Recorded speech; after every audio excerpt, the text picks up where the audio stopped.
जय गुरुदेव। सभी लोग जय गुरुदेव। मिसाइल का भाग और संस्कार तो हम लोगों का फर्ज बनता है कि जो गुरुदेव बने। जय गुरुदेव।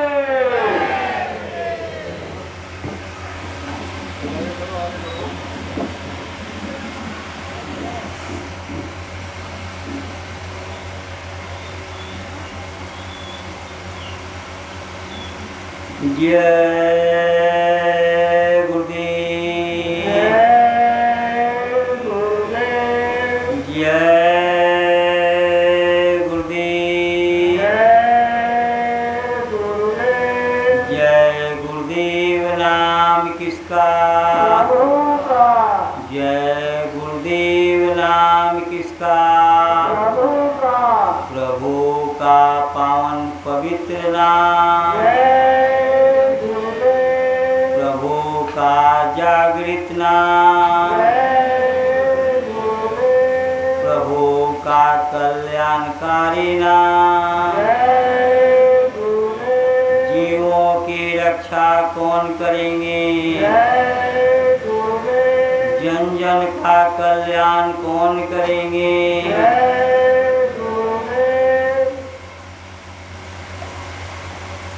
आप सब लोगों से मैं निवेदन करूंगा थोड़ा थोड़ा आगे आप लोग हो जाएं।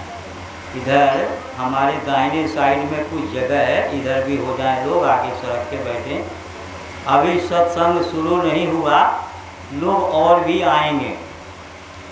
और मैं इस बारे के सम्मानित भाई बहनों से निवेदन करूंगा कि भाई सत्संग तो बारे वालों के लिए हो रहा है।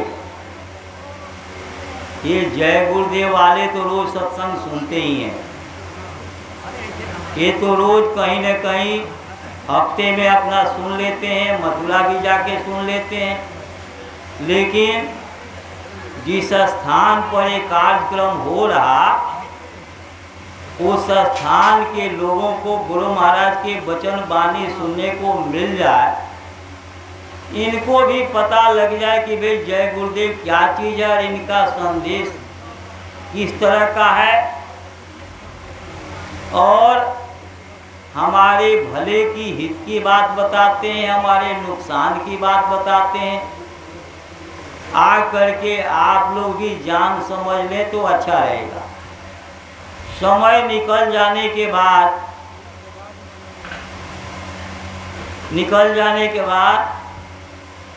अरे कपूर साहब को बुला लो इधर बैठो। और समय निकल जाने के बाद केवल अफसोस हाथ में आता है। इसलिए मैं बारे वालों से हाथ जोड़ के निवेदन कर रहा हूँ कि जल्दी जल्दी अपने चौक राय जी के बारे से निकलें और आ जाएं। आपके प्रतीक्षा में एक छोटी सी प्रार्थना हो रही है। उस प्रार्थना के माध्यम से महापुरुष बताते हैं कि ये दुनिया में जो आपको मिल रहा वो आपके कर्मों के अनुसार मिल रहा, और जो आपके हिस्से में नहीं है वो कौन देगा और कैसे आपको मिलेगा, इस प्रार्थना के माध्यम से आप लोग समझ लें और थोड़ा सा समय निकाल करके आ जाएं और इस संदेश को सुन लें। आप फायदे में रहेंगे। जय गुरुदेव। दुनिया के राहगीरों क्या संत कह रहे हैं। दुनिया के राहगीरों क्या संत कह रहे हैं। दुनिया के राहगीरों क्या संत कह रहे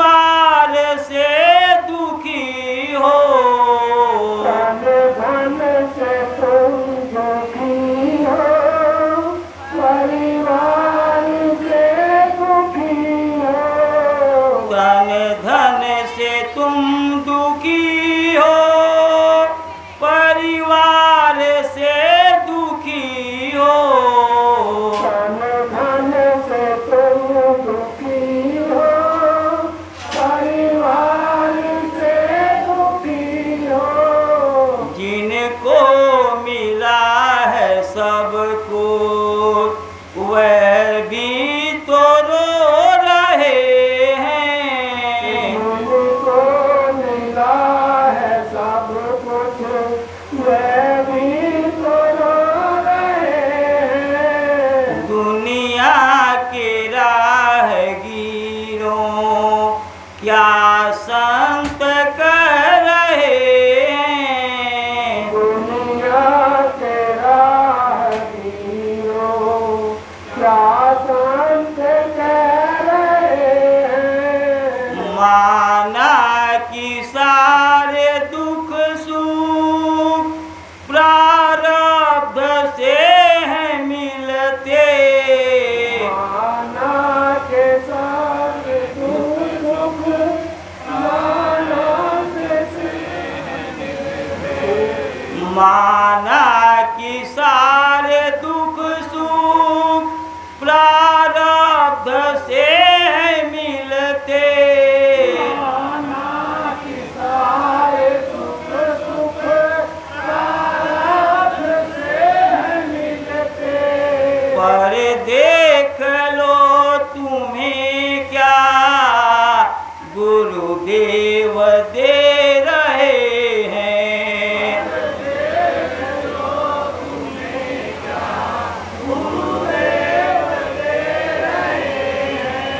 पर देख लो तुम्हें क्या गुरुदेव दे रहे हैं, पर देख लो तुम्हें क्या गुरुदेव दे रहे हैं, जो हो न पास तेरे वह भी तुम्हें वो देंगे,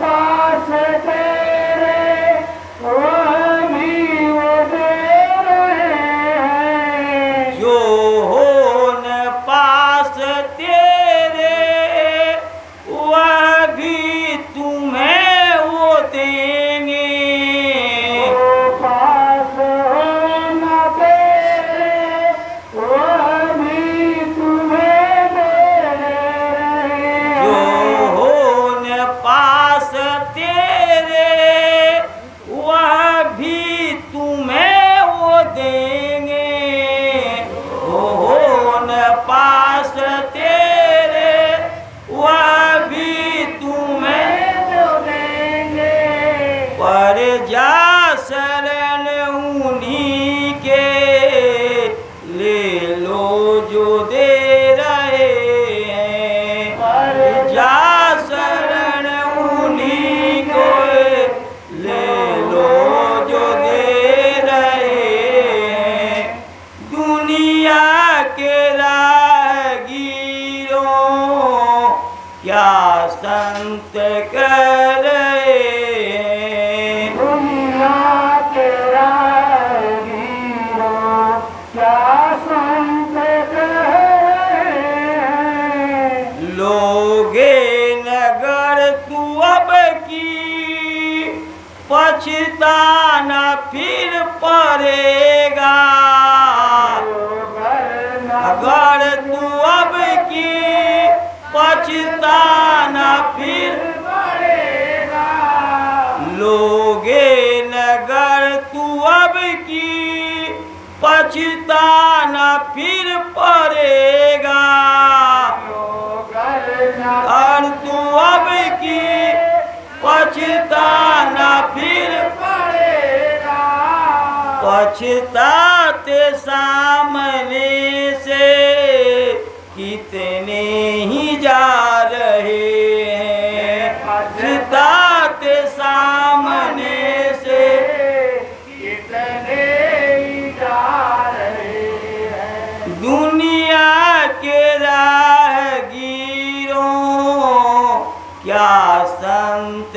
कर रहे हैं। दुनिया के राहगीरों क्या संत कर रहे हैं।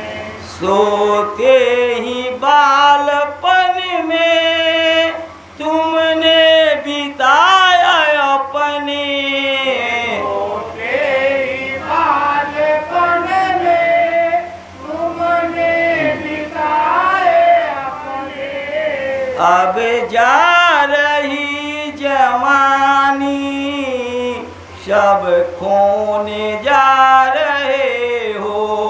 अब जा रही जवानी सब खोने जा रहे हो। दुनिया के राहगीरों क्या संत कर रहे हैं। दुनिया के राहगीरों क्या संत कर रहे हैं। ऐसे जन्मते मरते युग कितने हैं बिताए। ऐसे जन्म के मरते युग कितने हैं बिताए। धन धाम पुत्र कितने तो ही छोड़ जा रहे हैं। धन धाम पुत्र कितने तुम्हें छोड़े जा रहे हैं। दुनिया के राहगीरों क्या संत कर रहे हैं। दुनिया के राहगीरों क्या संत कर रहे हैं। कोई हो सका न तेरा तू भी नहीं किसी का। तेरा तू भी नहीं किसी का। कोई हो सका न तेरा तू भी नहीं किसी का। हो सका न तेरा तू भी नहीं किसी का। धोखे भरम के चक्कर में फंस के मर रहे हो। के भरम के चक्कर में फंस के मर रहे हो। दुनिया के राहगीरों क्या संत कर रहे हैं। दुनिया के राहगीरों क्या संत कर रहे हैं। सतगुरु तुम्हारे दर पर आकर तुम्हें जगाते। सतगुरु तुम्हारे दर पर आकर तुम्हें जगाते। सतगुरु तुम्हारे दर पर आकर तुम्हें जगाते। सतगुरु तुम्हारे दर पर आकर तुम्हें जगाते। पर आप मोह निंद्रा में सोते जा रहे हो। अरे आप मोह निद्रा में सोए जा रहे हो। दुनिया के राहगीरों क्या संत कर रहे हैं। दुनिया के राहगीरों क्या संत कर रहे हैं। अब भी तो उठ के अपनी जीवन पहेली समझो। अब भी तो उठ के अपनी जीवन पहेली समझो। गुरुदेव प्यारे सतगुरु तुमको बुला रहे हैं। गुरुदेव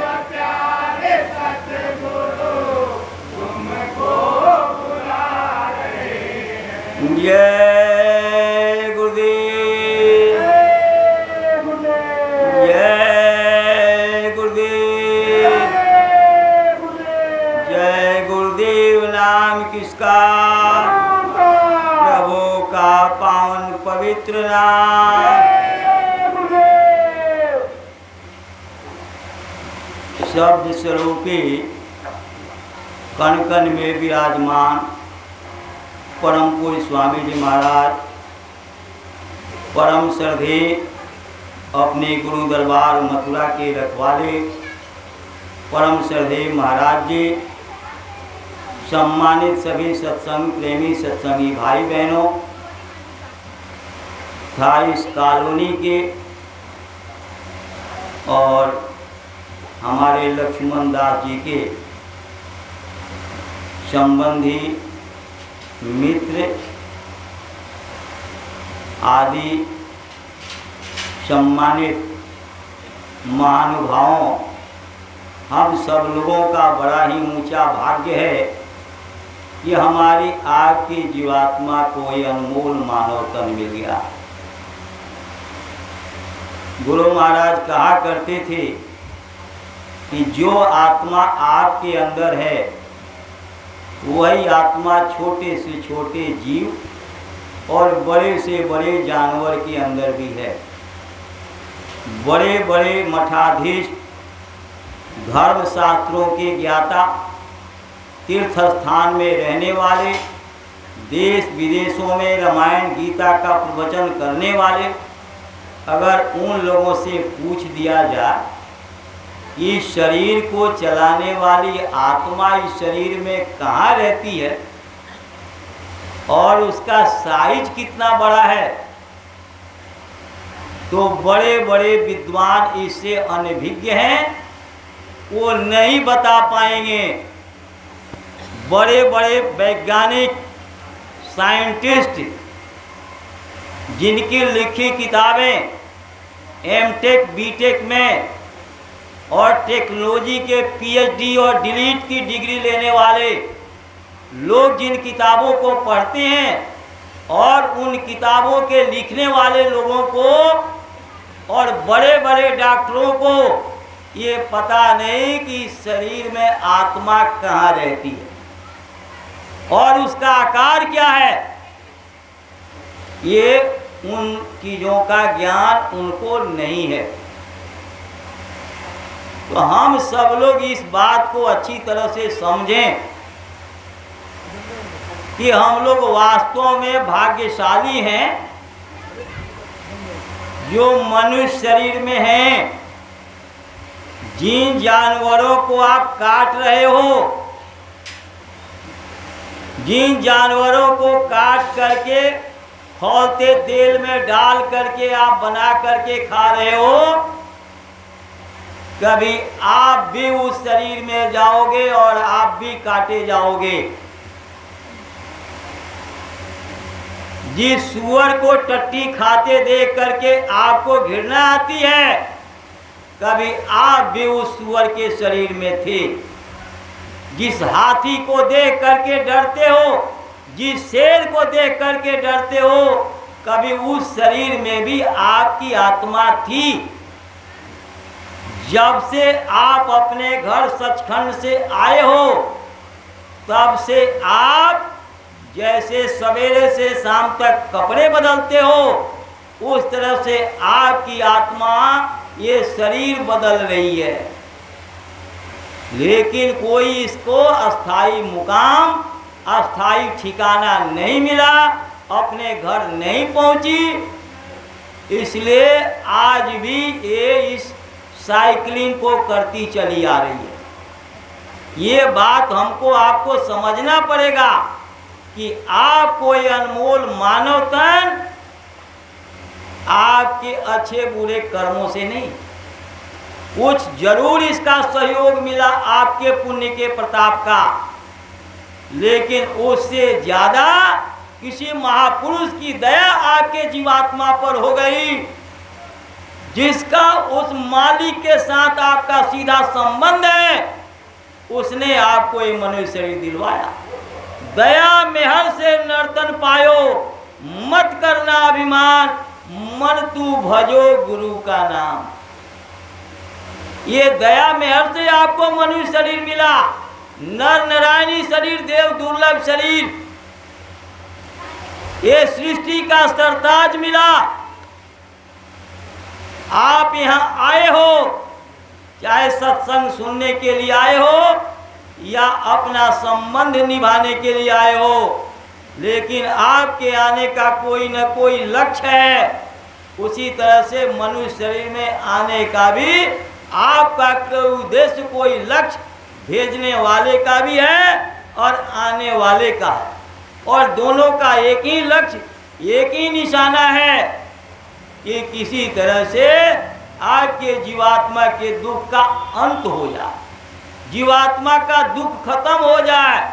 क्योंकि जिस शरीर में गई उसको दुख ही दुख मिला। जब मनुष्य शरीर में आप खुशहाल नहीं हो, कभी शरीर से दुखी, कभी बच्चों से दुखी, कभी परिवार से दुखी, कभी पड़ोसी से दुखी, कभी रिश्तेदार से दुखी, कभी गरीबी से दुखी, कभी धन से दुखी, कभी रोजगार से दुखी, कोई रोजगार नहीं होने से दुखी, नौकरी के लिए दुखी, नौकरी से रिटायर हो गए तब दुखी। दुनिया का कोई आदमी मेरे सामने लाके खड़ा कर दो जो ये कहे मुझे दुख नहीं है। जो सृष्टि का सरताज मनुष्य शरीर में बैठी जीवात्मा दुखी है, तो 4,84 लाख जोनियों में और 22 प्रकार के नरकों में जो नाना प्रकार के दुख कलेश को भोग रही है, उसको सुख मिल जाएगा, ये कतई संभव नहीं है। ये कदापि संभव नहीं है कि किसी को सुख मिल जाए। हम लोगों ने प्रयास भी बहुत किया अपने दुख को खत्म करने के लिए।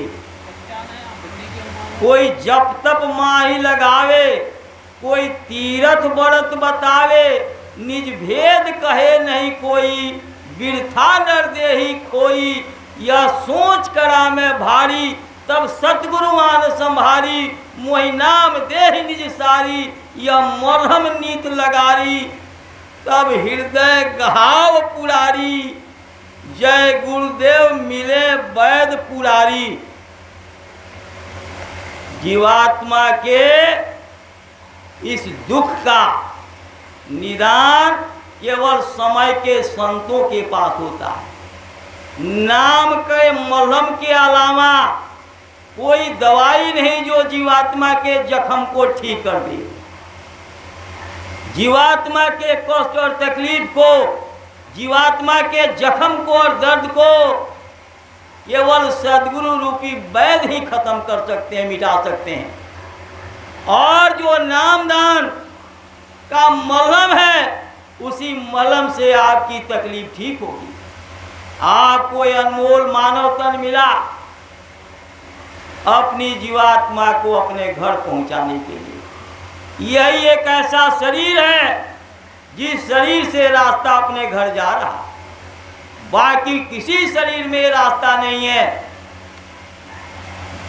पहले तो इसमें आसपास के लोग, कुछ और लोग भी, रिश्तेदार संबंधी लोग भी हैं, उनको ये जय गुरुदेव नाम सुन करके आश्चर्य हो रहा होगा कि भाई ये जय गुरुदेव नाम भगवान का कैसे संभव हो सकता है। तो आप लोग थोड़ा सा इस विषय में जान लीजिए। देखिए, आदि संत कबीर साहब आए। कबीर साहब ने साहब नाम जगाया। साहब से सब होता है, बंदे से कछु नाही, राई को पर्वत करे, पर्वत राई माही। कबीर साहब ने भी जो पिछले युगों के साधना थे, पूजा मखर योग, सतयुग त्रेता द्वापर, पूजा मखर योग, कलयुग केवल नाम से प्रभु को पावे लोग।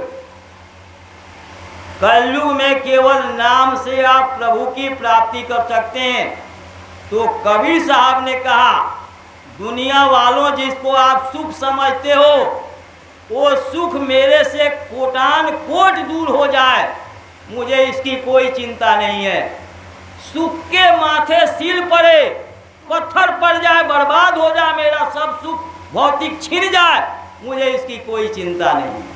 सुख के माथे सील पड़े, नाम हृदय से जाए, बलिहारी व दुखी पल पल नाम रटाए।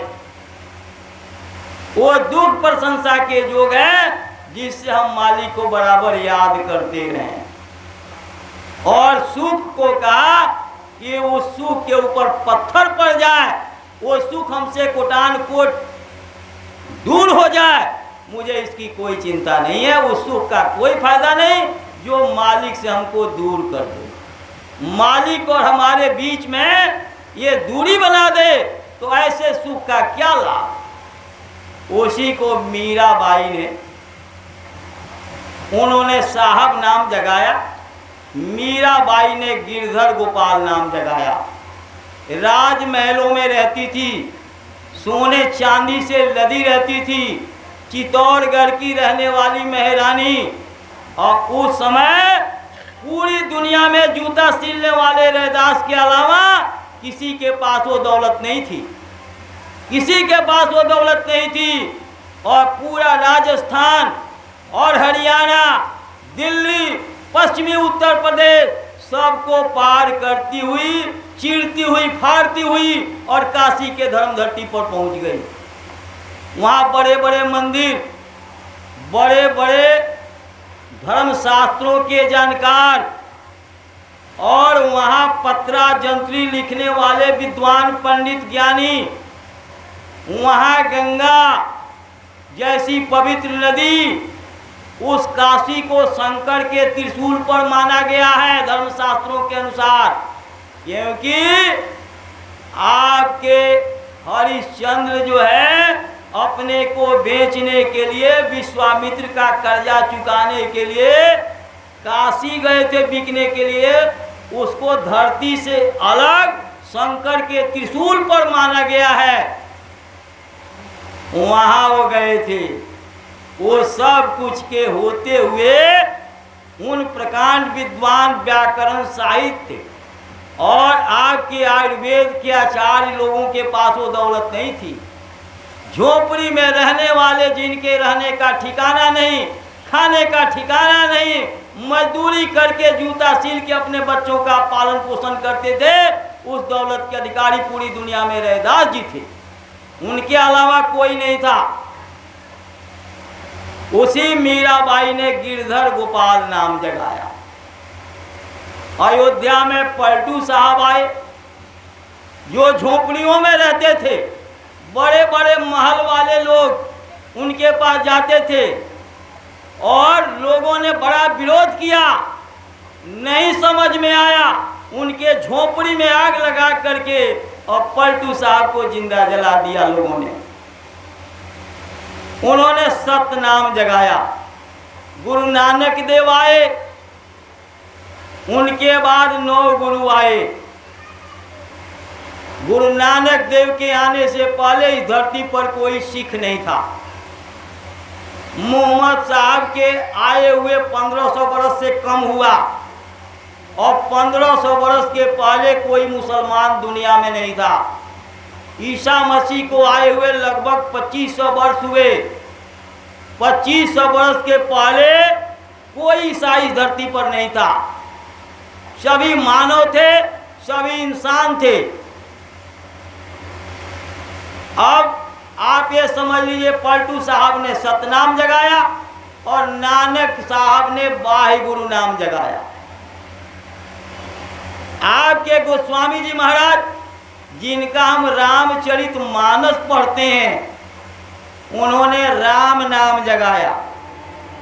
उन्होंने लिखा, राम न सकहीं नाम गुण गावा, कलजु केवल नाम आधारा, सुमिरी सुमिरी नर उतरहु पारा। शिवदयाल जी महाराज आगरा में आए। उनके माता पिता सत्संग में जाया करते थे, अलीगढ़, हाथरस, वहाँ जाते थे। बहुत दिन बीत गए, कोई बाल बच्चा नहीं था। एक बार औरतों ने बहुत ताना मारा, सेठानी को ये लगा कि अब की चल के गुरु महाराज से प्रार्थना करेंगे। उन्होंने प्रार्थना किया, कहा कि अरे बच्ची, महापुरुष तो आते हैं जीवों को इस भवसागर रूपी दलदल से निकालने के लिए, और तुम लोग इस दलदल में फंसने की बात करती हो। निकालने वाला जब तुमको फंसाएगा तो निकालेगा कौन? निकालने के लिए कौन आएगा तुमको बचाने के लिए? कह करके और चले गए अंदर, जाके बैठ करके और सेठ जी को बुलाया, और सेठ जी को बुला करके उनसे कहा, अरे बच्चा, वो बच्ची ऐसे ऐसे कर रही थी। सेठ जी कुछ नहीं बोले। फिर जो है गुरु जी ने कहा कि बच्चा, वैसे मेरे पास 3 बच्चे हैं और तीनों बच्चे तुम्हारे घर में आएंगे और तीनों के अलग अलग संस्कार होंगे। तीनों को आप सत्संग में शुरू से ले जाओगे, लेकिन संस्कार अलग अलग पड़ेगा। सबसे छोटे पुत्र शिवदयाल जी महाराज हुए, जिन्होंने बड़े स्वामी जी महाराज से गुरु महाराज के जो माता पिता का रखा हुआ नाम था वही नाम उनका था।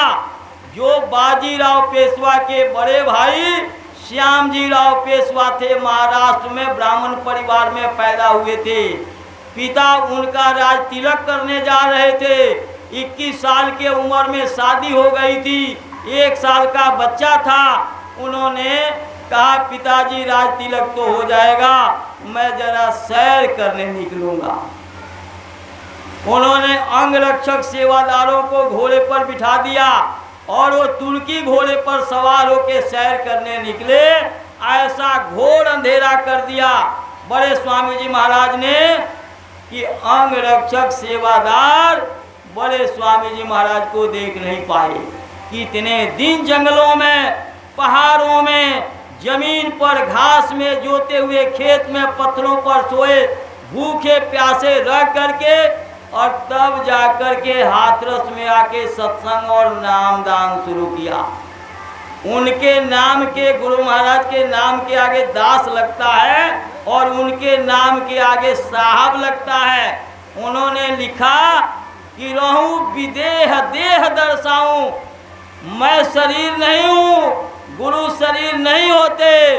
गुरु शरीर में आते हैं आपको समझाने के लिए, आपको इस शरीर से प्रेम करा करके और असली शब्द स्वरूप का दर्शन करा के, शब्द के धार को पकड़ा करके शब्द के देश में पहुंचाने के लिए सदगुरु आते हैं।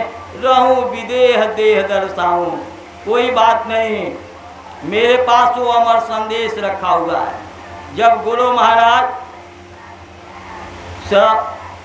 सत्संग सुनते थे, अभी गुरु नहीं बने थे, अपने मुंह पर गाल पर थप्पड़ मारे। अमर संदेश रखा हुआ मेरे अभी बैग में ही पीछे है, आप लोग देखो। भाव ही नहीं है। भाव हो तो नींद 10 दिन से जगे हो, नींद नहीं आ सकती। भाव की कमी है जो सब कुछ हो रहा। इसलिए अपने अंदर भाव पैदा करो, तरफ पैदा करो। देखो कितनी बारिश होती है, लेकिन पृथ्वी माता सबको अपने अंदर ऑब्जर्व कर लेती है, हजम कर लेती है। और ऊपर से बादल से बूंद चलेगी तो पृथ्वी पर ही आएगी, दाएं बाएं ऊपर नीचे कहीं नहीं जाएगा, सबको नीचे आना है, क्योंकि ग्रेविटी पावर इस पृथ्वी माता के अंदर इतना है। तो आप अपने अंदर ऐसा सामर्थ्य, ऐसा बर्तन, ऐसा पात्र बनाओ कि गुरु की दया, गुरु का वचन कहीं से भी उड़ के आए तो मेरे अंदर आ जाए। मैं उसको एकत्रित करके गुरु के वचन को संभाल के रखूं और समय समय पर उससे काम लो। अब वो जा करके उन्होंने सत्संग और नामदान शुरू किया। उन्हीं के सत्संग में सेठ शिवदयाल जी महाराज के माता पिता जाते थे। कुछ कुछ दिन के अंतराल से तीनों बच्चे पैदा हुए और सबसे जो छोटे पुत्र थे शिवदयाल जी महाराज, वो जो है राधा स्वामी नाम जगा करके आगरा में उन्होंने सत्संग शुरू किया। राधा मने आत्मा, स्वामी मने परमात्मा, और उन्हीं के वंशज से हम लोग निकले हुए हैं। बाबूजी महाराज उनके जाने के बाद आगरा में रह गए शालिग्राम राय, जो पूरे नॉर्थ इंडिया के पोस्टमास्टर जनरल थे। 4 बजे सुबह अपने गुरु के लिए 2.5 किलोमीटर जमुना नदी से पानी लेने जाते थे, जिनको 20 नौकर मिले थे सरकारी।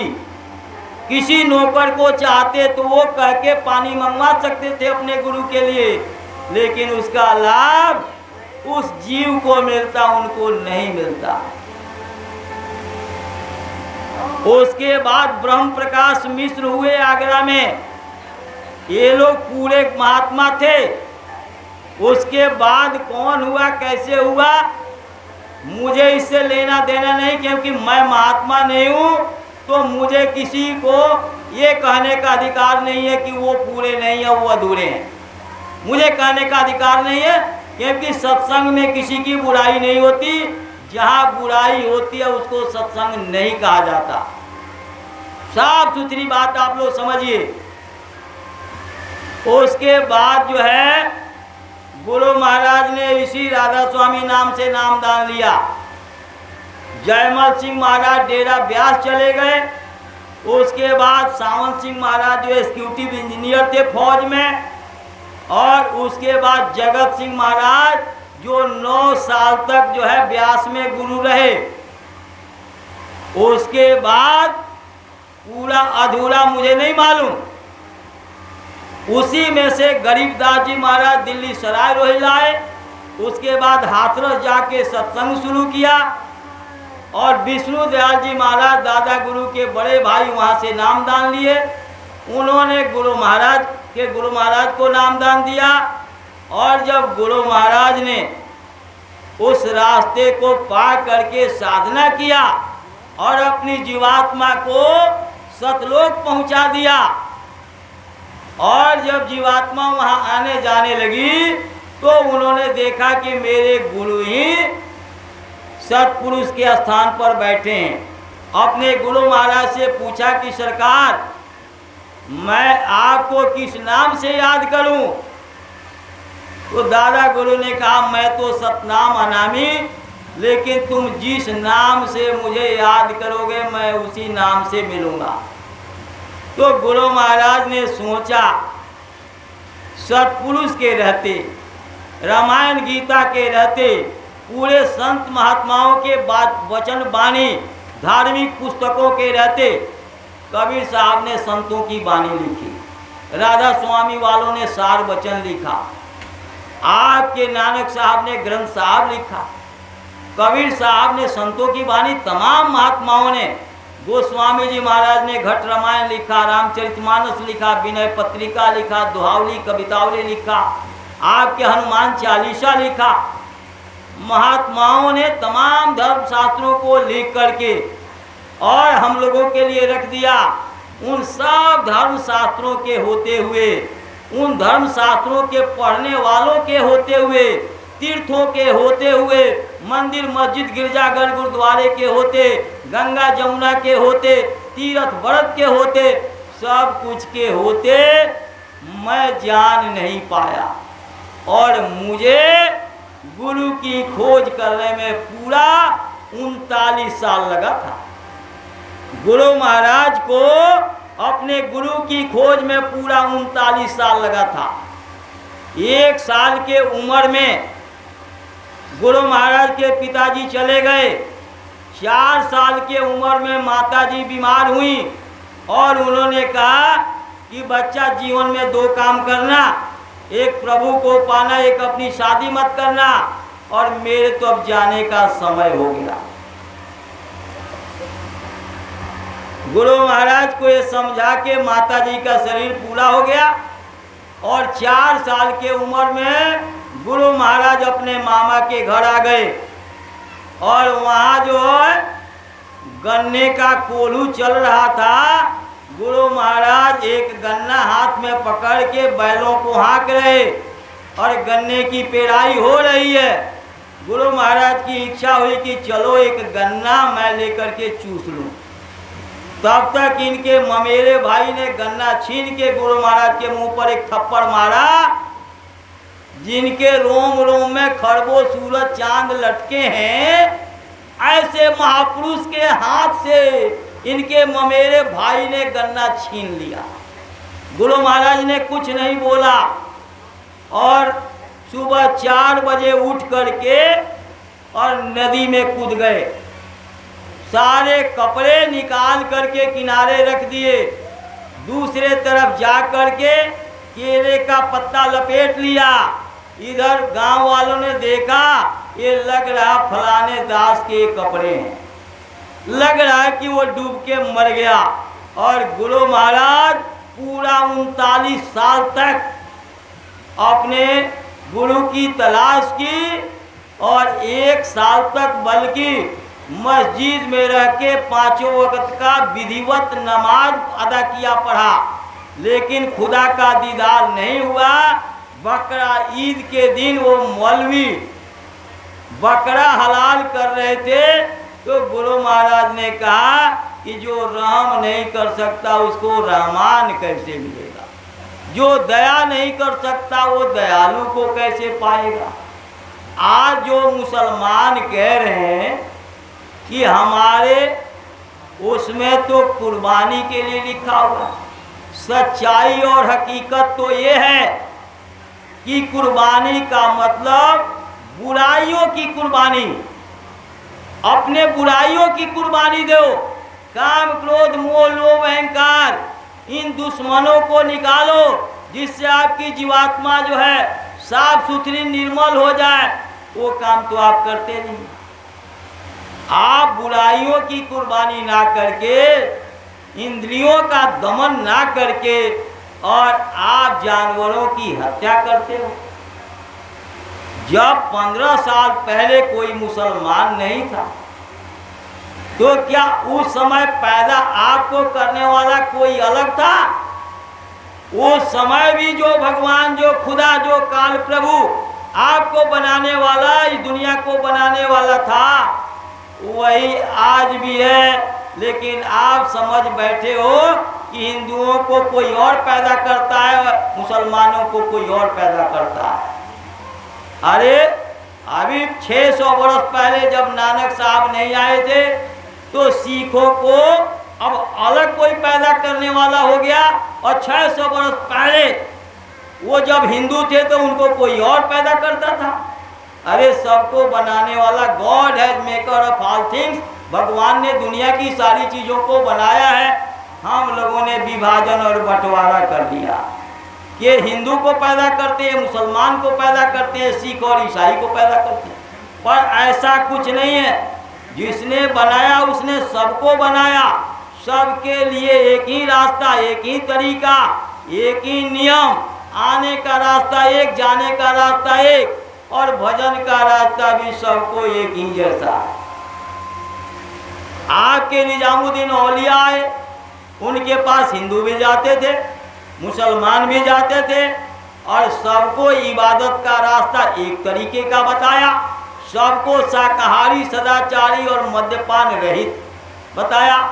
आप मुसलमान भाइयों से कहना है कि आप नाम तो रखते हो अब्दुल रहमान, और दुकान आपकी कसाई की है, दुकान कसाई की है, नाम रखते हो अब्दुल रहमान, तो आप रहम कहाँ करते हो? आप रहम करते ही नहीं हो। आप नाम रखते हो दीन बंधु, अब बकरा काट करके और आप बकरे का मांस बेच रहे हो। तो आप दीन बंधु, आपका नाम जिसने रखा उसने ठीक नहीं रखा। आपको इस पर विचार तो करना चाहिए। रहम मुसलमान का मतलब ही होता है मुसलमे ईमान, रहमान मुसलमान, जो पूरा ईमान रखता है और रहम करता है। न आप रहम करते हो, न ईमान रखते हो, आप किधर से मुसलमान हो? मुझे वो विजय पाल जी की कहानी याद आ जाती है। एक गांव में एक महात्मा जी गए, तो उस गांव में एक ही कुआं था और उस कुआं में कुत्ता गिर के मर गया था और सब लोग वो बदबूदार पानी को ही पी रहे थे। महात्मा जी को भी उसी में पानी में से लाके दे दिया। महात्मा जी जब पानी पिए तो कहने लगे भाई इसमें तो बहुत बदबू है। बोले बदबू क्यों है? तो महाराज इसमें ये कुत्ता मर गया है। बोले तो कुत्ता को निकाल के फेंक दो और 121 बाल्टी पानी निकाल के फेंक दो और कुछ प्रसाद बच्चों को बांट दो। अब वो महात्मा जी कह के चले गए। गांव वालों ने 121 बाल्टी पानी निकाल के फेंक दिया, बच्चों को प्रसाद बांट दिया और पानी पीना शुरू कर दिया। महात्मा जी फिर पहुँचे, फिर वही बदबूदार पानी महात्मा जी को दे दिया। महात्मा जी ने कहा भाई जो मैंने विधि तरीका बताया था वो आप लोगों ने नहीं किया? किया तो था। क्या क्या किया? बोले महाराज 121 बाल्टी पानी निकाल के फेंक दिया और बच्चों को प्रसाद भी बांट दिया। तो महात्मा जी ने कहा रे और कुत्ता? बोले महाराज कुत्ता तो उसी कुएं में है। बोले अरे मूर्खों, असली काम तो तुमने किया नहीं। अब हम लोग ना रहम करते हैं, न दया करते हैं, न प्रेम करते हैं, ना हम अहिंसावादी हैं, न मानववादी हैं, ना हम मानवता इंसानियत को समझते हैं। अब बताइए कि भगवान भला कैसे करेगा? अब आप ये देखिए, मोटी मोटी बात ये समझिए, ये मनुष्य शरीर किराए का मकान है और इसको खाली करके जाना है। आपको कुछ दिनों के लिए मालिक ने आपके जीवात्मा को एक अवसर, एक मौका दिया है इस शरीर में रहने के लिए। जैसे जितने लोग इस बाड़े के अंदर रहते हैं, 2 रुपया, 4 रुपया, 10 रुपया इसका किराया है। मालिक कहता है 1.5 लाख ले लो, 1 लाख ले लो, 2 लाख ले लो, खाली कर दो। मकान वाला जो है आपको उल्टा पैसा दे रहा, कह रहा खाली कर दो, मेरा चीज मुझे दे दो, उसके लिए भी आपको ऊपर से पैसा दे रहा। तो आप आज नहीं तो कल आपको करना पड़ेगा खाली। ये आपका नहीं है, ये किराए का मकान है। उसी तरह से ये शरीर भी किराए का मकान, इसमें रहती है आत्मा। वो आत्मा इस शरीर में रहने का किराया देती है, श्वासों के पूंजी के रूप में किराया देती है। गिनती की श्वासें मिली हुई है। जिस दिन किराया खत्म उसी दिन मकान मालिक इस किराए के मकान को निकाल के खाली करवा लेगा। आप इस मकान को कितना भी सजा लो, कितना भी संवार लो, कितना भी सुंदर और ताकतवर बना लो, लेकिन जिस दिन किराया नहीं दोगे, मकान मालिक के एग्रीमेंट से जरा भी हट के अलग कुछ काम करोगे, तुरंत मकान मालिक निकाल के बाहर कर देगा। श्वासों की पूंजी हर पल खर्च हो रही है। जब आपके श्वासों की पूंजी खत्म होगी, खेत में, खलिहान में, दफ्तर में, दुकान में, जमीन पर, आसमान में, गांव में, शहर में, दफ्तर में, घर पर, माँ के गोद में, पिता के उंगली पकड़ के टहलाते समय, जैसे श्वासों की पूंजी खत्म होगी, मकान मालिक निकाल के बाहर कर देगा। आप रोते रहो, चीखते रहो, चिल्लाते रहो, आपकी कोई सुनने वाला नहीं है, कोई आपकी सुनेगा नहीं। समय खत्म, आपको एक किराए का मकान खाली करना पड़ेगा। जब तक इस मकान में हो तब तक आप 10-20 मकान बना लो। जैसे हमारे लक्ष्मण दास जी इस मकान में रह करके इनकी पत्नी राधा और लक्ष्मण दास जी दोनों लोग नौकरी किए और नौकरी करके बुराड़ी में मकान बना लिया 2 मंजिल का। तीसरा मंजिल भी बनने वाला है, 1-2 महीने बाद यहाँ से शिफ्ट हो जाएंगे। मकान मालिक इनको रोकने नहीं आया। इन्होंने ये समझदारी का काम किया कि जिस दिन मकान मालिक निकालेगा मैं अपने मकान में चला जाऊंगा। लेकिन जिन लोगों ने इस बारे में रह करके अभी तक कुछ नहीं किया, जब उनको मकान मालिक निकालेगा तो कहाँ जाओगे? कोई ठिकाना नहीं बनाया, अपना कोई अड्डा नहीं बनाया तो कहाँ जाओगे?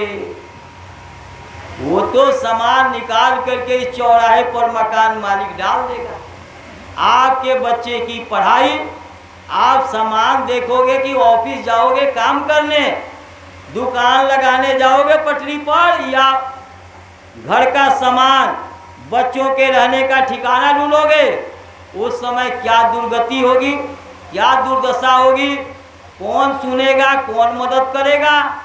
इसलिए इस मकान में रहते रहते महात्मा यही कहते हैं कि अपना अस्थाई ठिकाना ढूंढ लो, तलाश लो, और इस मकान को खाली करने से पहले आप अपने असली मकान में चले जाओ, जहां पहुंचने के बाद कोई डर नहीं।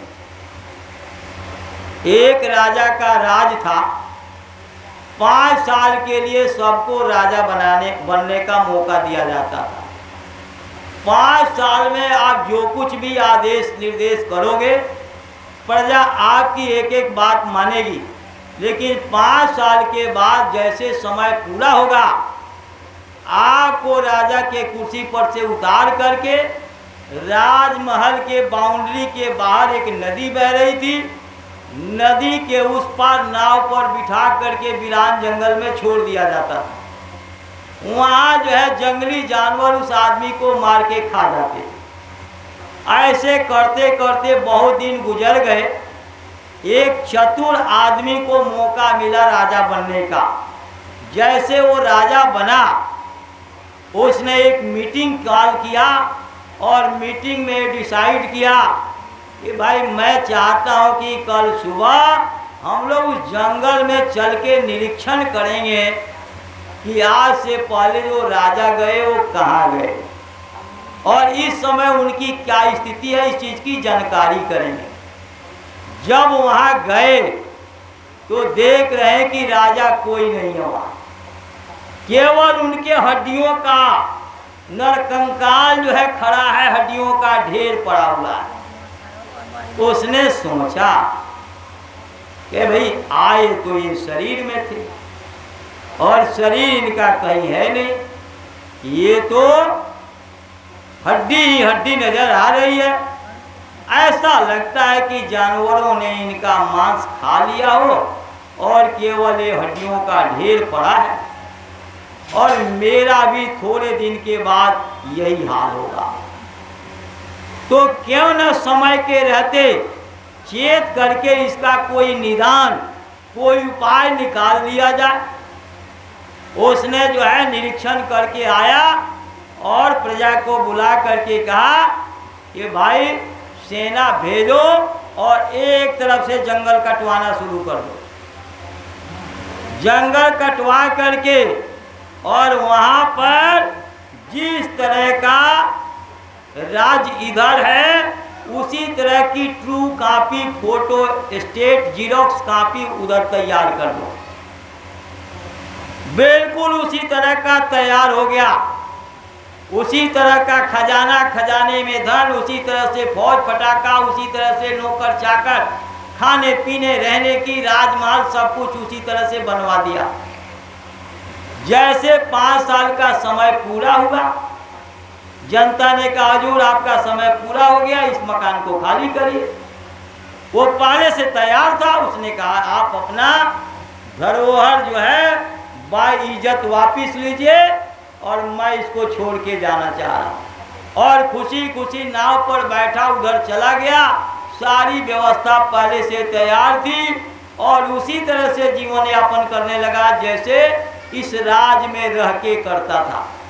महात्मा यही समझाते हैं, दिन में खेती दफ्तर दुकान का काम करो, शाम को आके बच्चों की सेवा करो, औलाद की खिदमत, आए गए का सेवा सत्कार, बड़ों का सम्मान और अदब करो, इज्जत करो। ये दोनों काम भी ईमानदारी के साथ करो।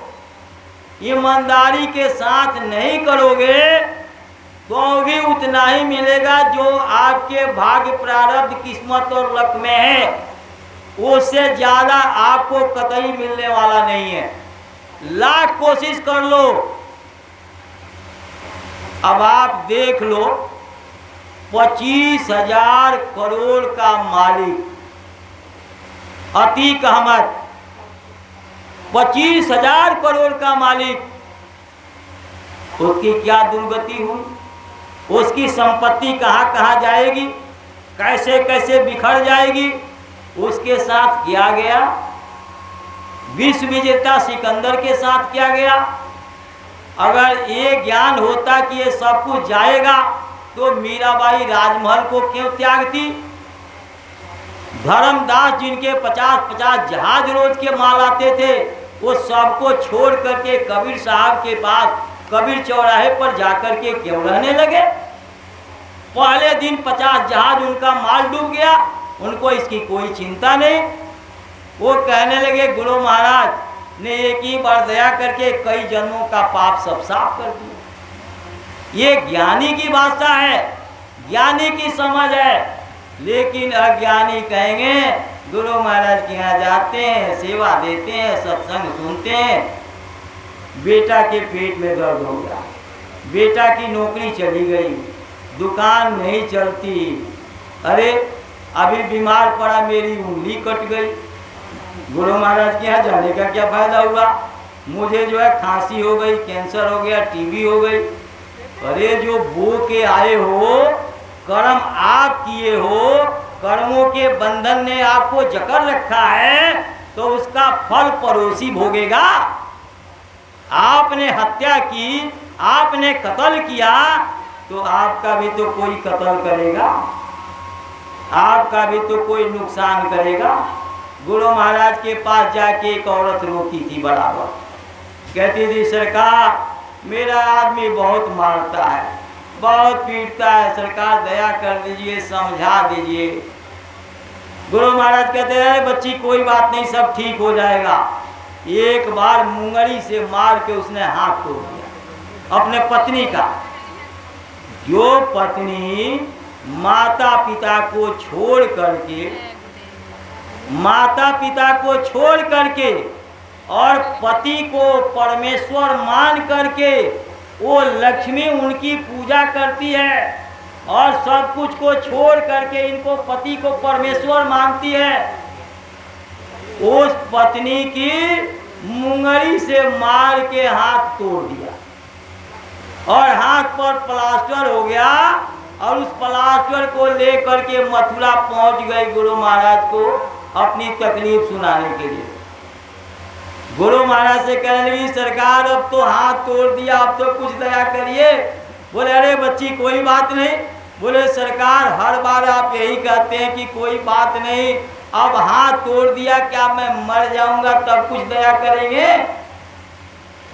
गुरु महाराज ने कहा बच्ची सही बात तो ये है कि तू जो थी वो इसकी सौतेली माँ थी, दिन भर इससे काम करवाती थी, घर का सारा काम, बाहर का सारा काम इससे करवाती थी और बाहर का काम खत्म हो जाए तो टोकरी भर के बर्तन जूठा रख देती थी, सुबह शाम एक बर्तन धो और उसके बाद इसको खाने को भरपेट रोटी भी नहीं देती थी। अरे कम से कम मारता है चाहे पीटता है, रोटी तो देता है तुझे, रोटी तो खिलाता है। अब वो गर्दन नीचे करके चुपके से आ गए।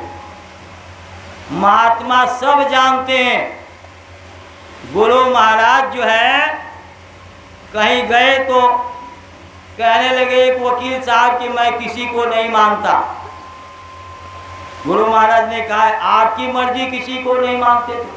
वहां से जयपुर गए तो एक वकील साहब आए, कहने लगे कि मैं तो किसी को नहीं मानता। आप किसको मानते हैं? गुरु महाराज ने कहा मैं भगवान को मानता हूँ। बोले मैं भगवान को नहीं मानता। बोले आप किसी को नहीं मानते? तो नहीं। अरे फिर भी आप सोच करके वकील साहब बताइए कि किसी को मानते हैं कि नहीं। बोले मैं 4 लोगों को मानता हूँ, 3 तो मेरी बेटियां हैं और 1 मेरी पत्नी है। मैं 4 के अलावा 5वें किसी को नहीं मानता। तो गुरु महाराज ने कहा और किसी को नहीं मानते? बोले अच्छा। तब तक जो है गुरु महाराज ने कहा अच्छा एक बात बताइए वकील साहब कि आपके पत्नी के पेट में जो बच्चा है उसको आप मानते हैं कि नहीं? हाँ तो मेरा बच्चा है तो मैं तो मानूंगा ही। बोले वो बेटा होगा कि बेटी? बोले ये तो मुझे मालूम नहीं, आपने देखा नहीं और उसको कहते हैं कि मैं मानता हूं। तो गुरु महाराज ने कहा मैं बता दूं कि क्या होगा? तो गुरु महाराज ने कहा कि वो बेटी होगी। अरे सरकार पहले 3 बेटियां हैं, दया कर दीजिए कि चौथी जो है, चौथा तो कम से कम बेटा हो जाए। गुरु महाराज ने कहा कर्जा बेटी का है तो बेटा मांगने आएगा। जिस दुकान से कर्जा लेके उधार लेके कपड़ा उधार लेके आए हो और उसका समय से पैसा नहीं पहुंचाओगे, वो दुकानदार ही तो आपके पास पैसा मांगने आएगा, पड़ोसी दुकानदार थोड़ी आएगा। जिसका कर्जा होगा वो आएगा। ऐसे ही एक बार गुरु महाराज बनारस गए, वहाँ एक वकील साहब कहने लगे मैं किसी को नहीं मानता और आप लोग तो अनपढ़ गंवारों को बेवकूफ बनाते हैं। गुरु महाराज के पास वो बैठे, कहने लगे कि आप अनपढ़ गंवारों को बेवकूफ बनाते हैं, आप कुछ नहीं जानते। गुरु महाराज ने कहा बच्चा सुनो सुनो सुनो, एक बात बताओ कि रात जो है आपकी पत्नी ने चप्पल से क्यों मारा? अकेले में पूछा गुरु महाराज ने। गुरु महाराज ने कहा रात को आपकी पत्नी ने चप्पल से क्यों मारा? अब वकील साहब का टेम्परेचर जो है एकदम ठंडा हो गया, बर्फ के तरह ठंडा हो गए। बोले मैं और मेरी पत्नी, तीसरा कोई था नहीं, बच्चे सो गए थे। इनको कैसे मालूम कि मेरी पत्नी ने मुझे चप्पल मारा? इसका मतलब जरूर महात्मा है। तब उन्होंने नामदान लिया। महात्मा एक एक चीज जानते हैं, सब कुछ बताते हैं। 1993 की घटना है। बिजनौर के एक वकील साहब थे, गए मथुरा गुरु महाराज के दर्शन के लिए। सत्संग के बाद लाइन में लग गए और जब उनका नंबर आए तो छोड़ करके गुरु महाराज दूसरी लाइन तीसरी लाइन में चले गए और बार बार उठ के वकील साहब आगे वाली लाइन में ताकि दर्शन हो जाए। अब जब बार बार गुरु महाराज उनके पहले 2-3 लोगों को छोड़ के दूसरी लाइन में, वकील साहब परेशान हो गए, चले गए कुटिया के बाहर जा कर के बैठ गए। गुरु महाराज ने कहा बच्चा तुम यहाँ भी आ गए? बोले सरकार नहीं जाऊंगा तो बड़ा नुकसान हो जाएगा। तो गुरु महाराज ने कहा बच्चा नुकसान तो जाने के बाद भी हो जाएगा। देखिए गुरु महाराज कहा करते थे कि सच्ची बात याद रखने की जरूरत नहीं पड़ती, झूठी बात को सच्ची साबित करने के लिए बार बार आप लिख के रखते हो। मैं मास्टर जी के घर पर देवी शरण शर्मा के यहाँ कई बार सुनाया हूँ इस बात को, और वकील साहब नहीं माने गुरु महाराज की बात और काट करके आए और जैसे कचहरी में घुस रहे तब तक दुश्मन ने गोली मारा, वहीं वकील साहब ढेर हो गए। 1993 की बात है, ये कहानी नहीं है। ये आप समझो कि महात्मा कहानी सुनाते हैं, आपके लिए कहानी है, लेकिन 1993 में जिन लोगों ने देखा उनके लिए हकीकत और सच्चाई है। इसलिए आप महात्मा पर भरोसा करो, महात्मा के वचन वाणी पर विश्वास करो। ये अनमोल मानव तन दोबारा मिलने वाला नहीं है। मेहनत ईमानदारी से खेती दफ्तर दुकान का काम करो, शाम को आओ, बच्चों की सेवा औलाद की खिदमत करो। क्यों? उसका कर्जा है, वो अपना कर्जा लेने बेटा बेटी, नाती नतनी, देवता देवती, पोता पोती, दामाद, ये सब बन करके अपना कर्जा लेने आए हैं। इस संसार में कोई किसी का नहीं है। ये शरीर झूठा और शरीर के काम आने वाला सब साजो सामान झूठा और शरीर से इकट्ठा किया ये साम्राज्य झूठा। महात्मा यही बताते हैं, इस झूठे साजो सामान से इस झूठे शरीर की रक्षा करो। भूख लगे 20 बार हजम कर सकते हो, खाना खाओ। 10 गिलास दूध रोज पी लो, हजम कर सकते हो। किलो 2 किलो घी हजम कर सकते हो, खा लो। और दिन भर में 100 कपड़े बदलो, ईमानदारी से कमा करके 100 मकान बना लो और 100 मकान में रहो। कोई महात्मा आपको मना नहीं करते। ये काम आप करो मेहनत ईमानदारी से, लेकिन आप इस चीज पर विचार जरूर करो कि मेरी आत्मा कौन है, कहाँ से आई है और जाएगी तो कहाँ जाएगी। कहाँ जाएगी हमारी आत्मा, इस पर जरूर विचार करो। हमारे किए हुए कर्म हमारी जीवात्मा को कौन से खान में, कौन से नरकों में ले जाके ढकेल देंगे, वहाँ कौन मदद करेगा। यहाँ कोई आप गलती करते हो और कोर्ट कचहरी में प्रमाणित हो जाता है गलती, तो आप जो है कोई बढ़िया वकील करते हो ताकि जमानत पर छूट जाऊं और बहस करके वकील मुझे फांसी और आजीवन कारावास से बचा ले। तो ये कोर्ट कचहरी, ये फोटो स्टेट जीरोक्स कॉपी है। असली कोर्ट कचहरी कहीं और है, जहां इस शरीर से आत्मा निकलने के बाद जाती है। उस कोर्ट में इसको हाजिर किया जाता है। गुरु महाराज कहते थे कि 2 मुंशी मुनीब आपके साथ लगे हुए हैं, जो आपके अच्छे बुरे कर्मों को देख रहे हैं, लिख रहे हैं। एक वीडियो फिल्म की मशीन लगी हुई है। जैसे ये सत्संग खत्म होगा, इसके द्वारा आप सत्संग को सुन सकते हो। उसी तरीके से वीडियो फिल्म की मशीन लगी हुई है। जैसे ये किराए का मकान खाली होगा, धड़ाम से इस जमीन पर गिरेगा सोने से सुंदर आपके पत्नी, आपके बेटे इकलौते का, आपके पति का, धड़ाम से इस शरीर पर शरीर गिरेगा। आत्मा इस पर्दे के पीछे, शरीर धड़ाम से इस मंच के सामने, और जो कुछ आपने इकट्ठा किया वो इस कमरे के पीछे। अब आप दुनिया की सारी संपत्ति एक थाली में रख के आरती करो, ये शरीर दोबारा उठ के खड़ा नहीं होगा, दोबारा उठ के खड़ा नहीं होगा। आप चाहो कि ये दुनिया की वस्तु कोई इसके काम आ जाए तो काम नहीं आएगा। आत्मा दोबारा इसमें प्रवेश नहीं करेगी। आत्मा के निकलने के बाद इस शरीर से इकट्ठा किया कोई भी समान संबंध आपके काम नहीं आएगा। आपने अपने अपने रीति रिवाज से इसको जला दिया, गाड़ दिया, पानी में बहा दिया।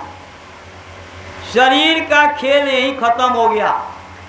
लेकिन इस शरीर को चलाने वाली आत्मा, को निकाला और यमराज के सिपाहियों ने यमराज के सामने हाजिर कर दिया, पेश कर दिया।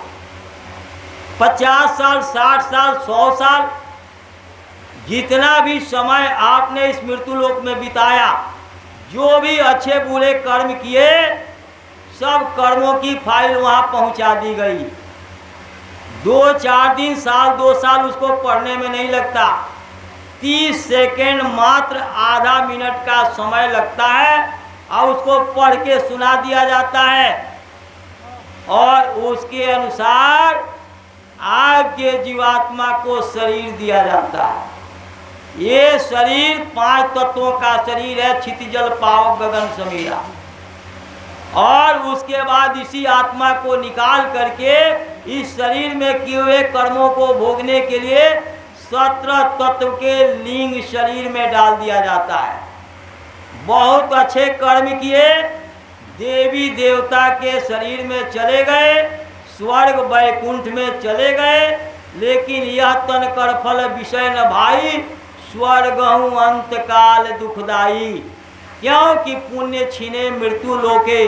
50 लाख रुपया बैंक में जमा कर दो और उसमें जमा ना करो, रोज निकालते रहोगे तो एक दिन बैंक बैलेंस आपका 0 हो जाएगा। उसी तरीके से जो आप जमा किए हो वो सब खर्च कर लोगे तो पुण्य छीने मृत्यु लोके, यहाँ मृत्यु लोक में आओगे। आपने तो सोचा दान पुण्य यज्ञ हवन व्रत किया और इससे हमको स्वर्ग मिल गया, लेकिन स्वर्ग हूँ अंतकाल दुखदाई। पुण्य छिने मृत्यु लोके, क्योंकि वहाँ आप नया कर्म नहीं कर सकते। आप वहाँ दान पुण्य के बदौलत स्वर्ग वैकुंठ में देवी देवता का शरीर पाए हो। आप किसी को दे सकते हो, कुछ बांट सकते हो, नया कर्म नहीं कर सकते। तो आपके पास जो स्टॉक होगा वो सब खत्म हो जाएगा, तो आपको मजबूरी में मनुष्य शरीर में आना पड़ेगा। और जब मनुष्य शरीर में आओगे तो किसी धनवान व्यक्ति के यहाँ, किसी मंत्री मिनिस्टर के यहाँ, किसी राजा महाराजा, किसी सेठ साहूकार के यहाँ जन्म होगा। बिना कमाया हुआ धन मिलेगा और उस धन से आप बुरे कर्म करोगे और वही बुरे कर्म आपको कर्मों के बंधन में बांध करके नरकों और 84 में डाल देगी। आपकी वहाँ चलेगा नहीं। और बुरे कर्म किए तो 4 खान 84 लाख योनियाँ और 22 प्रकार के नरक। जिसने 20 नौकर होने के बाद अपने गुरु के लिए पानी ला करके और स्नान के लिए देता था, लोग ताने मारने लगे तो बाजार से घुंघरू खरीद करके पैरों में पहन करके इतने बड़े ऑफिसर अंग्रेजों के समय में और कहते थे, देखो दुनिया वालों, शालिग्राम अपने गुरु के लिए पानी लेने जा रहा है।